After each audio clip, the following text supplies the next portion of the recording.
Eu queria dar boa noite a todos, agradecer as palavras tão generosas da Glória, dizer a ela que a admiração é recíproca, dizer que é um prazer muito grande estar aqui partilhando com o Marcos, mais uma vez, né? E partilhando com vocês as nossas ideias, né? As ideias que vêm sendo discutidas, debatidas no âmbito do GPF, né? E eu queria começar a partir do que você falou, né, Marcos? Quando você traz e vai dizendo, né, que as pessoas têm muita riqueza acumulada com um grupo pequeno e um grupo grande passando por muitas privações, né? Eu estou retomando isso porque esse é um currículo, né, que ele trabalha em favor das diferenças. E como vocês puderam observar, de tudo que o Marcos falou, e aqueles que assistiram os vídeos, né, que são autoexplicativos, porque esse meu amigo é muito habilidoso na tradução, né? Então, vocês podem observar que a noção de cultura, a noção de prática corporal, tudo isso vem com uma outra, está ancorado numa outra ideia. Então, o currículo cultural, né, essa produção, ela vem sendo. Então, não dá para dizer para vocês, por exemplo, que o currículo é uma fórmula. Isso é legal a gente já deixar bem evidente, né? Isso que eu vou dizer para vocês, que eu vou começar, né, pensar com vocês, eu consigo fazer isso agora, mas não conseguia lá atrás, porque hoje a gente tem as pesquisas que o Marcos se referiu, né? Hoje a gente entende que nós todos, professores de educação física, inspirados nesses campos teóricos, nós somos agenciados por alguns princípios que, lógico, dialogam com as teorias pós-críticas, né? Com esse referencial teórico. Então, hoje eu posso dizer para vocês, bom, a gente começa por aqui, mas amanhã eu posso dizer para vocês que o caminho é diferente. Isso significa que lá desde 2004, a gente vem colocando em ação um currículo meio que em fase de metamorfose sempre. Por quê? Porque o contexto ele se modifica, né? As necessidades, os desafios, todos esses dilemas que o Marcos se referiu, eles também vão se modificando. E a gente vai tentando dialogar. O desafio era esse, né? Como é que a gente dialoga com esse mundo aí a partir desse referencial. Então eu queria dizer para vocês que esse é um currículo que trabalha em favor das diferenças. Isso é fundamental. Vocês vão entender isso já já. Então, ele é um currículo que vai sendo artistado contextualmente. Então, vocês podem observar lá no site do grupo que uma tematização, por exemplo, de futebol que aconteceu numa escola, ela se diferencia da tematização da mesma prática corporal numa outra escola. Então, o que a gente quer dizer com isso? Que os encontros que vão sendo promovidos nas aulas, né, entre professores e alunos, entre a comunidade, entre os conhecimentos que circulam ali, eles vão produzindo um texto muito particular. Tá certo? Então, se eu pudesse dizer para vocês assim, bom, como é que a gente começa a pensar o currículo cultural numa escola? Então, eu cheguei na escola, por onde que eu começo? Lá na dissertação do professor Pedro Boneto, ele vai dizer que a gente vem sendo agenciado por alguns princípios. De princípio, pensando naquilo que começa, né? Então, alguns princípios que nos fazem olhar algumas coisas para poder pensar o tema. O que eu vou trabalhar? Que tema eu vou escolher? Que prática corporal eu vou tematizar? Para eu fazer essa escolha, eu preciso entender quem é aquela escola.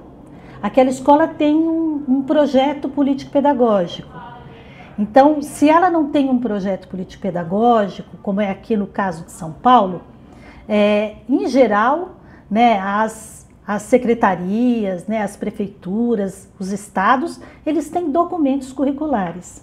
Então, os professores foram entendendo que era preciso dialogar com esse documento. Porque, no caso aqui de São Paulo, esses projetos, eles são acordados, né, neles estão, nesses documentos, a comunidade escolar, a comunidade educativa, expressa ali o desejo, né, de que escola que se quer, que aluno que se quer, como é que a gente quer essa sociedade, né? Então, está tudo ali. Então, os professores de educação física estão entendendo que é preciso dialogar com esse projeto. É preciso que as aulas de educação física contribuam para que esses anseios sejam alcançados, né? Então, esse é um dos princípios. Um outro princípio que vai agenciando os professores é o reconhecimento da cultura corporal, do patrimônio cultural corporal daquela comunidade, daquela escola. Então, para eu escolher o tema, é importante que eu saiba quais são as práticas corporais que circulam ali naquela escola ou no entorno, naquela comunidade, né? O que os alunos acessam, o que eles já acessaram na escola. Então, reconhecer esse patrimônio cultural corporal é importante para que os professores já iniciem um primeiro diálogo com esses alunos, com os estudantes, né? E agora, recentemente, em 2019, o professor Flávio Santos Júnior, ele defendeu na sua dissertação e ele foi procurar pensar já antes com o professor Marcos Neves e o professor Jorge Oliveira, eles já estavam meio preocupados com a forma como os alunos, os estudantes significam as aulas de educação física, as práticas corporais.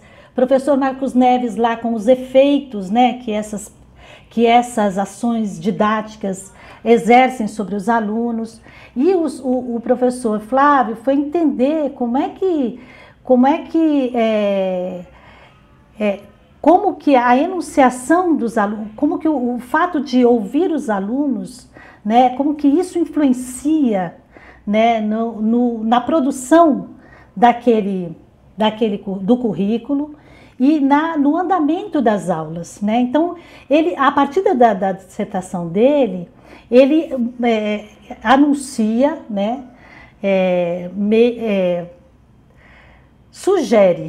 sugere um outro princípio, que é o favorecimento da enunciação dos saberes dos alunos. Então, vocês devem ter visto, quem teve a oportunidade de assistir o vídeo, e vocês podem ler o relato na íntegra também, que o professor Flávio, ele foi fazendo um trabalho com os alunos. Nós disponibilizamos o relato do peão, né? E vocês podem observar que os conhecimentos dos alunos sobre o peão que iam, né, fazendo a costura. O professor, a partir daqueles conhecimentos, ele ia costurando os encontros letivos, né? E o que é importante também pensar, que lá nesse relato do peão, vocês podem observar que os alunos, claro que apareceu ali uma problemática, que a gente já vai discutir já, mas essa questão do peão, não apenas como algo que você experimenta, e se você não experimentou, você não pode fazer aquele estudo.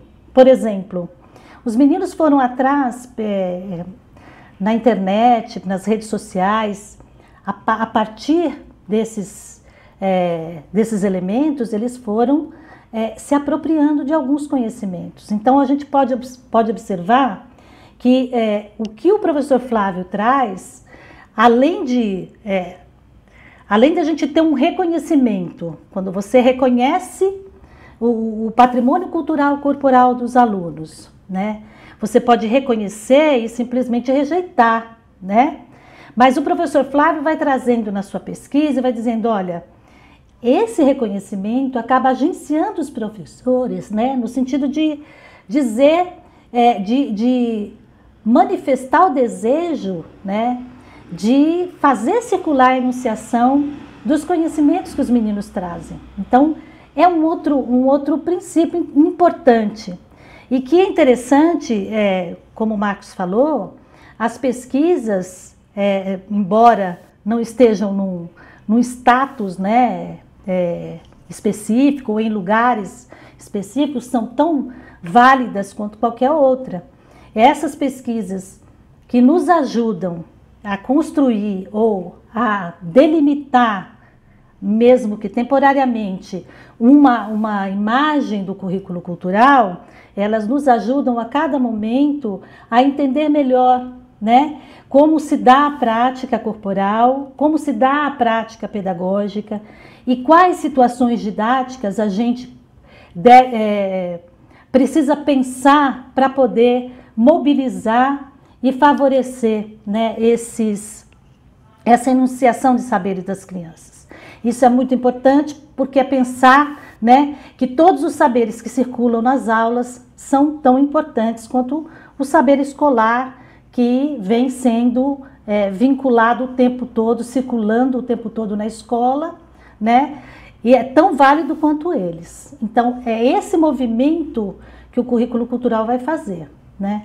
Então, um outro princípio que o professor vai pensar, né, para escolher o seu tema de estudo, já ouviu os alunos, já reconheceu o patrimônio da cultura, o patrimônio cultural corporal da comunidade, daquela escola, já olhou para o PPP. Um outro princípio é a justiça curricular. E a justiça curricular, ela tem como pressuposto um equilíbrio, né?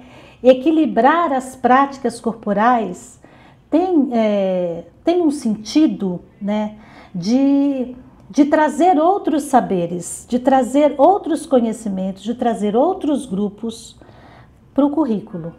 Então, quando a gente prestigia práticas euro-estadunidenses, por exemplo, os 4 esportes, por exemplo, a gente vai trazendo os grupos que produzem esses esportes, que produzem essas práticas.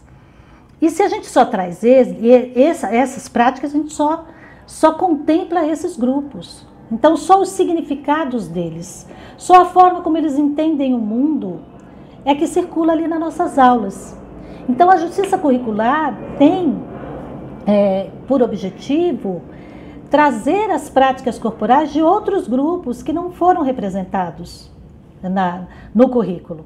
Trazer esses outros grupos quando eu trago outras práticas, junto com elas vêm os grupos que as produziram. E aí também as suas histórias de opressão, né, de invisibilização, de deslegitimização, né? E esse é um princípio que eu posso olhar no momento que eu vou escolher a minha prática. Então, eu posso olhar, por exemplo, quais práticas já foram tematizadas ou já foram estudadas na escola e posso escolher outras, né? Isso através do mapeamento, a gente vai ver já. Mas não é só na escolha do tema que eu tenho que pensar a justiça curricular. A justiça curricular, eu também vou olhar quando eu selecionar as minhas atividades de ensino. Porque também, quando eu seleciono as mesmas atividades de ensino, então se eu for tratar só de vivências, eu vou acabar contemplando, prestigiando o potencial de alguns alunos e de outros não. Então a justiça curricular precisa ser também pensada na eleição das nossas atividades de ensino. Um outro princípio importante na seleção do nosso tema é a descolonização do currículo. Então, descolonizar o currículo é trazer práticas de grupos minoritários.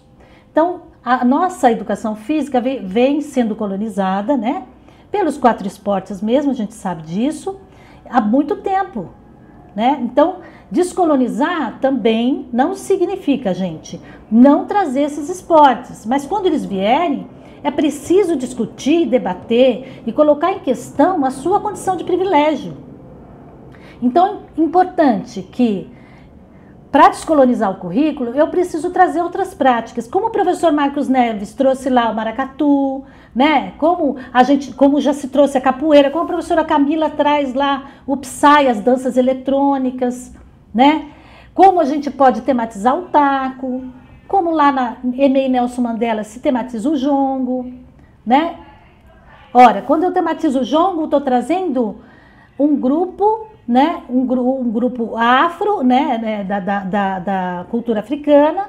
Então são outros valores, são outra significação, outro modo de ver a vida, né? E dessa forma, com certeza, né? A gente tem representantes da cultura africana, afrodescendentes nas nossas aulas.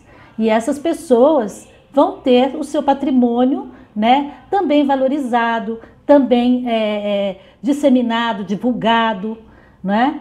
Então, a descolonização também não é só trazer uma prática minoritária, é preciso que as condições de opressão que esses grupos vêm sofrendo, né, que seja exposto isso. Então, se vocês forem ler o relato do maracatu, lá do professor Marcos, vocês vão ver que ele vai discutir bastante essa questão do racismo, né, da discriminação, né, do modo de opressão que os negros sofreram ao longo da sua história e vem sofrendo até hoje, né? Então, descolonizar não basta só trazer, porque como disse lá o Homi Bhabha, a gente pode reconhecer o patrimônio e negar e rejeitar, né? Não é essa a ideia aqui. Então, a gente, a partir desses princípios, elege o tema. E quando a gente elege o tema, é preciso que, quando a gente vai selecionar as nossas atividades, a gente pense num outro princípio, que é o do evitamento do daltonismo cultural. O que é uma visão daltônica? Uma visão daltônica é aquela que espera as mesmas respostas, as mesmas condutas, os mesmos comportamentos, né? Uma aula daltônica é uma aula que entende que todos têm que realizar a atividade da mesma forma. E a resposta tem que ser igual. Então, é uma postura homogeneizante, né? O currículo cultural rejeita esse tipo de ação. Então, a gente precisa evitar essas questões. Quando a gente vai propor uma atividade, é preciso pensar que cada um tem experiências muito particulares, muito diferentes, né? E que, portanto, atribuirão significados também diferentes. Certo? Um outro princípio importante para a gente lembrar é a ancoragem social dos conhecimentos. Aí é uma coisa legal da gente pensar, né? As práticas corporais, quando elas vêm para a escola, quando elas vêm para o currículo, elas têm que vir como elas ocorrem na sociedade, da forma como elas acontecem lá. Então, se eu vou tematizar o funk, eu preciso trazer o funk com todos os seus significados. Então, se existe um processo, um movimento de objetificação da mulher no funk, isso precisa ser discutido na escola. Então, não é tentar trazer um ritmo do funk e colocar uma outra letra, né? É preciso, por exemplo, quando a gente pergunta, vocês conhecem essa atividade? Conhecem alguém que participa ou que pratica? Você já experienciou? Isso significa que aquela atividade, ela de fato existe no campo social, né? Eu estou me referindo, estou querendo dizer isso porque durante algum tempo a gente trabalhou com algumas atividades inventadas, né? Quando a gente brinca de rede humana, né? A gente está trabalhando uma atividade sem qualquer lastro social, né? Então, o currículo cultural vai dizer que essa não é uma prática que cabe aqui. É importante que que as práticas, elas tenham uma ancoragem, né? E uma ancoragem na sociedade, que elas existam de fato, né? Bom, dito tudo isso, a gente tem aí a escolha do nosso tema. Ótimo. Então, como é que eu vou escolher as atividades de ensino? Aí a gente tem que lembrar que o currículo cultural é um currículo em favor das diferenças. Então, as nossas ações, as nossas atividades de ensino vão influenciar as significações das crianças. A gente sabe disso. E porque a gente sabe disso, nós vamos escolher as atividades de ensino que vão problematizar, sim, algumas questões que emergirem nas aulas. Então, por exemplo, na questão do maracatu, quando o professor tematiza o maracatu e a questão do preconceito religioso aparece, né? O que o professor faz? Ele vai problematizar essas questões.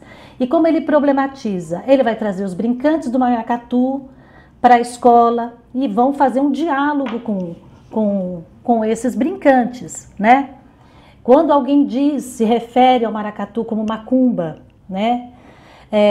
O que ele faz? Quando ele traz os brincantes do maracatu, uma das brincantes vai explicar que macumba é um instrumento, né?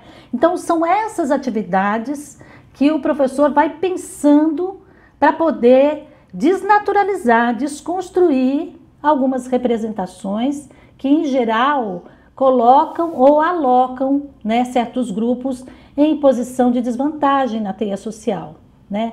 No caso do vídeo do peão, a gente vai observar uma questão de gênero muito evidente ali, né? Quando a garotinha, ela consegue rodar o peão e o menino não, né? E depois, essa garota passa a apresentar, né, a ensinar como é que faz. E fora isso, o que a gente foi observando lá no vídeo do peão? O que o professor foi observar? Que ele não encontrou vídeos ou atividades que mostrassem as meninas, né, fazendo ou brincando de peão, né? Isso é uma questão importante para a gente debater, né? Primeiro porque quando você é impedido, né, quando as meninas não aparecem aí, isso significa que essa prática está interdita a ação delas, né? E existe também uma gestão do perigo, né? Que é uma gestão, é uma biopolítica que vem atravessando a nossa vida, no nosso dia a dia, né? Algumas coisas que você não pode, determinados espaços você não pode acessar porque é perigoso, né? E a escola reproduz isso, né? E em algumas atividades também. Algumas atividades seriam proibidas para as meninas porque é muito perigoso. Recentemente, antes de me aposentar, eu trabalhei com parkour, né? E esse movimento aconteceu também. Só que a diferença é que eu encontrei tracers praticando parkour, né? Mulheres, né? Praticando parkour, e pude trazer para as meninas verem, porque até então elas não tentavam fazer ou vivenciar, experienciar, né? Então, essa é uma questão importante para a gente pensar, né? Que precisam ser problematizadas. Então, as nossas atividades de ensino, elas são intencionais, sim, elas têm como objetivo influenciar a significação das crianças de tal maneira que elas possam desconstruir, desnaturalizar alguns discursos, principalmente esse, por exemplo, no caso do peão, que coloca as meninas de fora, né? Que interdita a ação delas. Então, eu queria dizer para vocês que as atividades de ensino, elas não abarcam, nesse caso aqui, não abarcam apenas a forma de fazer, a vivência, ou seja, as técnicas corporais. Elas são mais do que isso, né? As práticas corporais, como o Marcos falou, elas são textos da cultura. E a cultura corporal é tudo que a gente diz e o que a gente não diz sobre as coisas. Então, o que tem, por exemplo, o maracatu, ele não é só aquele ritual. Ele é também as roupas, ele é também os valores que circulam ali, ele é toda aquela história de opressão, quer dizer, tudo isso precisa ser visto, analisado. As nossas atividades de ensino precisam favorecer isso, né? Então, eu vou pensar com vocês algumas atividades de ensino, e aí eu não queria que vocês ficassem com essa ideia de que o currículo cultural tem essas atividades de ensino, né? Porque elas não estavam aí antes, né? Elas foram sendo pensadas na medida em que a gente foi estudando, que a gente foi colocando o currículo cultural em ação, que a gente foi pensando, né, em como fazer uma articulação com o referencial teórico e o diálogo com essa comunidade, com essa sociedade, né? Então, não existe uma ordem pré-estabelecida para elas, não existe uma hierarquia, né? Não tem uma atividade de ensino mais importante que a outra, né? Então a gente se vale do mapeamento, né? Que é o mapeamento?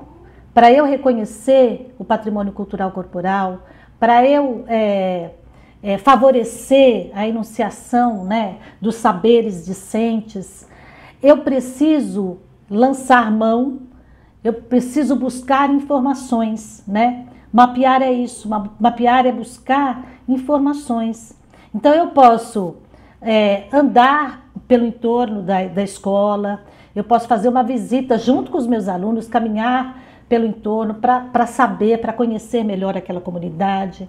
Eu estou mapeando quando eu olho lá para a minha escola e vejo quais espaços eu posso utilizar para poder fazer uma atividade pedagógica.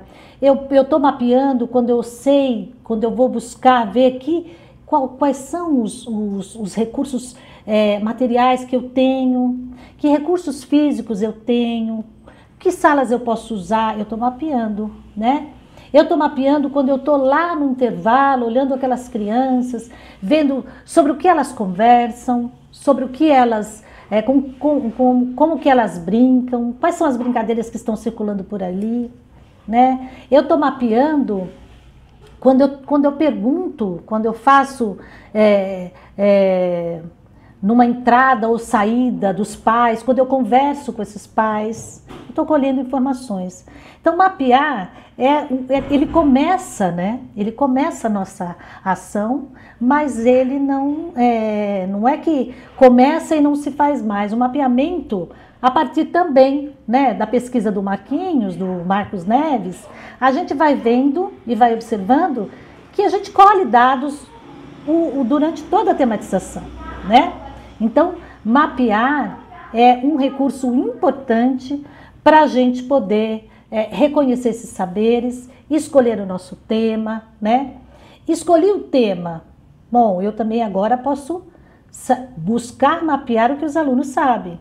Então, quando eu pergunto para eles o que eles conhecem daquilo, se eles conhecem alguém que faz, se eles já vivenciaram, né? Quando eu pergunto para os meus alunos sobre o que que brincadeiras, que jogos, danças vocês já fizeram nas aulas? Quais as práticas corporais que vocês conhecem? Eu estou mapeando, né? Então, o mapeamento é uma situação, é uma atividade, uma situação didática importante nesse currículo, né? Uma outra atividade, e aí eu posso colocar tudo junto, né? Atividade de leitura. Então, o Marcos foi falando ali para a gente, né? Que a educação física está na área da linguagem, né? Que as práticas corporais são textos da leitura e que a gente pode ler, né?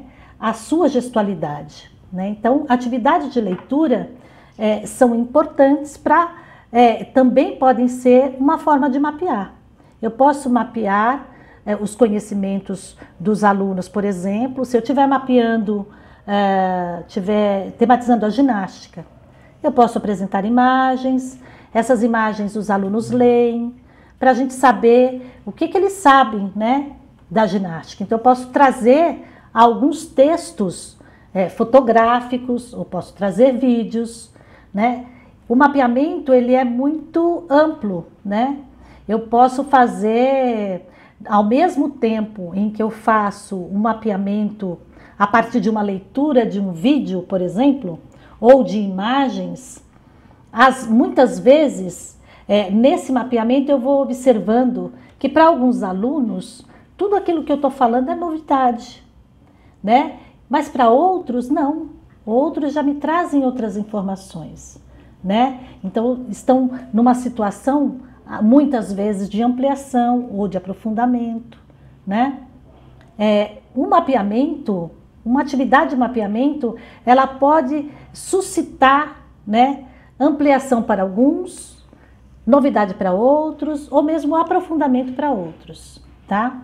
Então, a atividade de leitura é uma atividade importante, né? Atividade de vivência. Então, eu colocaria leitura, vivência e ressignificação juntos, porque é um movimento que você faz de ler aquela atividade. Essa leitura vai promover um registro, né? E esse professor vai olhar para esses registros, e as atividades de ressignificação e vivência podem estar atrelados, podem estar juntas, né? Pensando a vivência aqui no sentido, por que eu estou dizendo juntas, né? Porque quando você propõe uma vivência, a vivência ela pode ser acompanhada de leitura e de ressignificação. A ressignificação, ela promove um outro jeito de fazer. Então, estimula, né? Não estimula, mas leva a criar de outras formas. Então, quando você traz, por exemplo, quando eu trouxe lá o parkour para o currículo, quando os alunos vão fazer o parkour na escola, é muito diferente do que o traceiro faz na rua, né?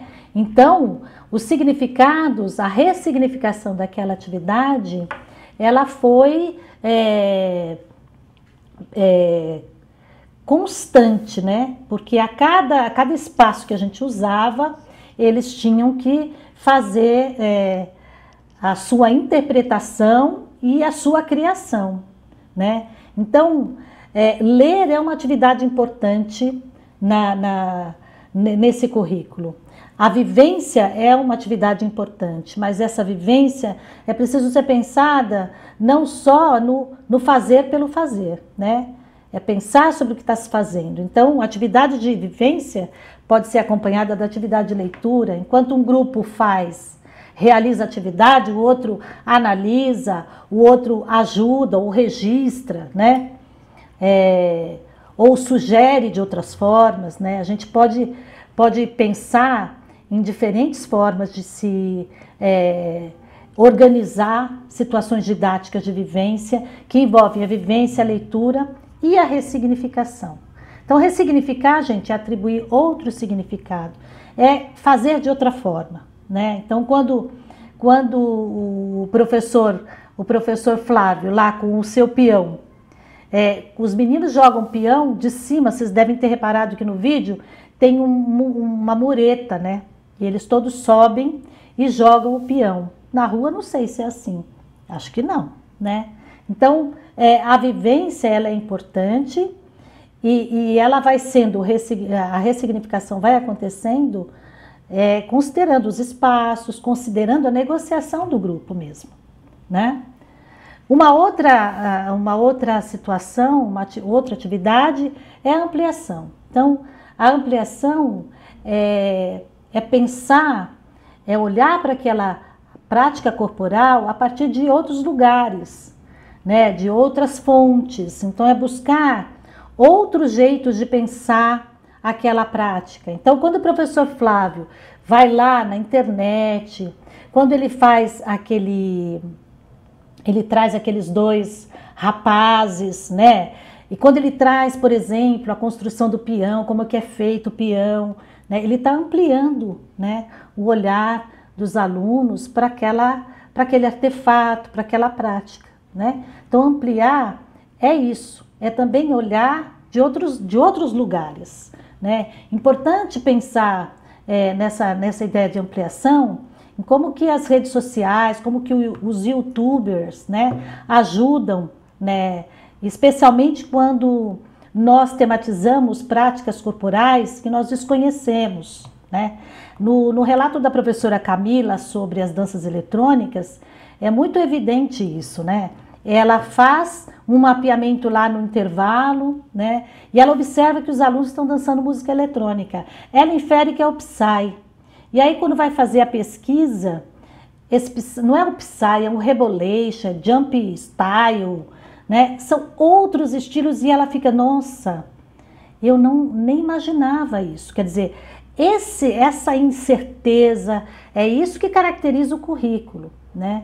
A gente não tem controle sobre tudo. Então, o que fez a professora Camila? Ela vai pesquisar junto com os alunos. Assim como o professor Flávio, lá, os seus alunos, né, acessando a internet, acessam outras formas, outros jeitos de pensar. Então, quando se traz lá o peão construído artesanalmente lá pelos indígenas, né? Isso é tudo ampliação. O aprofundamento é quando são atividades de ensino que levam você a compreender melhor aquela prática. Então, entender mais sobre, conseguir fazer uma leitura mais elaborada daquela prática. Então, é conhecer as regras, é saber da pontuação, se for o caso, né? No caso do peão, como é que isso se dá, né? Conhecer como ele era feito, importante, como que era colocado o prego, né? Isso é conhecer um pouco mais sobre o peão também, isso é aprofundar. No caso do maracatu lá do professor Marcos, quando você traz, ele trouxe os brincantes do maracatu, os alunos vivenciaram o cortejo, né? Então, são atividades que fazem com que as pessoas consigam entender melhor aquela prática corporal e, ao entender melhor, né, desconstruir alguns discursos preconceituosos, né? Como aconteceu lá no grupo do maracatu do professor Marcos, né? Então, é importante a gente entender que são essas problematizações que vão alimentando, né, essa tematização. São essas tematizações que vão levando, né, que vão somando-se à ampliação, ao aprofundamento, e é isso que vai fazendo com que os alunos consigam olhar, né, no caso do professor Marcos Neves, lá com o estudo do maracatu, olhar para aqueles brincantes de um outro jeito e pensar o maracatu não mais como algo ruim, negativo, né, depreciativo. E, para finalizar, o registro e avaliação. E aí, eu digo para finalizar, e a impressão que dá é que isso acontece só no final. Ora, como é que a gente faz, aonde a gente grava tudo isso que eu falei aqui? Desde lá do mapeamento. Como é que eu sei que práticas corporais esses alunos acessam? Como é que eu sei o que eles sabem? Gente, o registro, ele é uma produção que começa lá no mapeamento. Então, o professor vai documentando, vai registrando tudo o que aconteceu. E esse registro, ele vai sinalizando para o professor se ele deve continuar o estudo, se é preciso problematizar aquela questão da menina lá no peão, né?